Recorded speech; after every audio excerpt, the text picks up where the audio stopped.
ربي ما كيبغي لنا شي حاجه زوينه كيكون فيها خير لينا. فاذا كان بعدنا على شي حاجه اللي خايب وقال لنا راه كارهه لينا، اذا فيها مضره لينا او لا.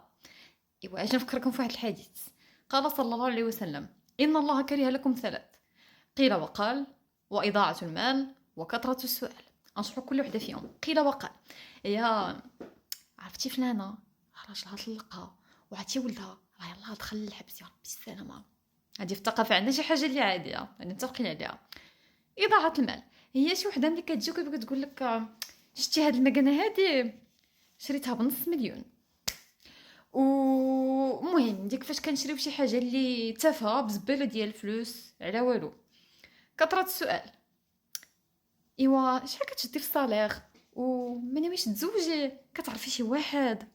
هادشي كاملو عندنا في الثقافه ديالنا. فيا ربي تسمح لينا الا كنا كنغضبوك بمجموعه من الاشياء اللي سميوها تافهه. فالله يحفظنا ويحفظكم وينجينا وينجيكم منها. كل